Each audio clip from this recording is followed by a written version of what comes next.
जनसाधारण सेवारे लागिबा पई 1,87,00,000 टंकार अर्थराशि Cuttack Badambadi new LIC colony रे पूर्त विभाग द्वारा वाणिज्यकर विभागर कम्युनिटी हॉल निर्माण होइथिला।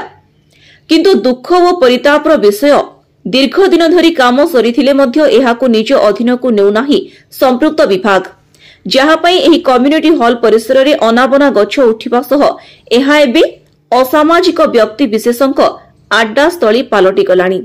सूचना अनुसार वाणिज्यकर विभागर एक community hall Badambadi new LIC colony रे 1,87,00,000 टंका व्यय पूर्त विभाग 2 द्वारा निर्मित होईछि।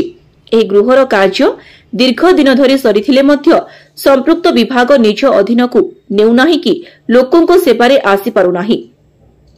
पूर्त विभाग 2 अधीक्षण जंत्री 2024 मार्च 27 रे वाणिज्यकर विभाग को चिठी लिखि यथाशीघ्र एही कम्युनिटी हॉल को निज अधीन को नेबाकू अवगत कराइथिले। एहा परे भी संपृक्त विभाग एही गृह को निज अधीन को नेउनाही, फଳରେ गृह कार्यक्षम होई पारुनाही। लोकों को सुविधा निमंते सरकार कोटी कोटी टंका व्यय ऑफिस गृह निर्माण करुछंती, मात्र विभाग मुखियांक अवहेला पई एहा कार्यक्षम होई पारुनाही, जहाँ पई असंतोष जाहिर करिसंती स्थानीय बासिंदा। अन्यपटे ए विषय रे वाणिज्यकर विभागर आयुक्त जामिन षडंगी कहती, मो नजर को ए विषय आसी नथिला। गणमाध्यम प्रतिनिधि मानक ठारू ए विषय अवगत हेली। आगामी 15 दिन मध्यरे एही गृह को आम अधीन को आनी कार्यक्षम कराइबु। न्यू कॉलोनी भितर स्थानीय लोकंकर गोटे विभिन्न प्रकार सामाजिक कार्यक्रम हो कि गोष्ठी केन्द्र जो व्यवस्था कराइला सरकार एत गुड़े टंका खर्च करके लक्षाधिक टंका कले जदि वाणिज्यकर विभाग अधिकारी मैंने आपको गुरुत्व देवे नहीं जे केमिति जाकि लोक पाखे आर सुफल पहुंचो लोक ताको यूज करेंगे ताला पड़की रही कम सरी जेतले एथिरे से अधिकारी मानकर मानसिक विकृति घटुची जे सरकार का पैसा खर्च होती साधारण लोक साधारण लोक टैक्स पैसा कौन जिन तैयारी लोक ताको यूज करें सी बंद होगी दीर्घ दिन धरी पड़ रही जन असंतोष है कर्णपात होनी। आगामी दिन में सरकार पाखे आउरी विरोधर सम्मुखीन हेबे अधिकारी माने।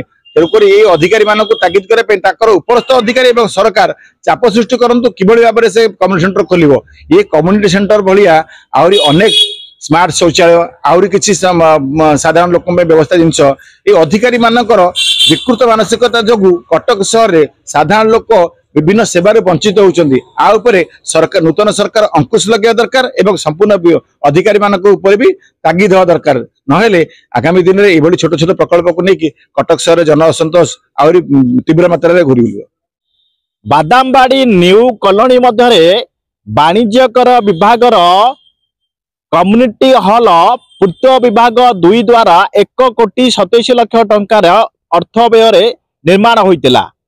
निर्माण हबार दीर्घ दिन बीती जाइथिले मध्य काहींकि वाणिज्यकर कर्तृपक्ष एहाकू कार्यक्षम करुनाती ताहाकू नै अनेक प्रश्न उठिलानी।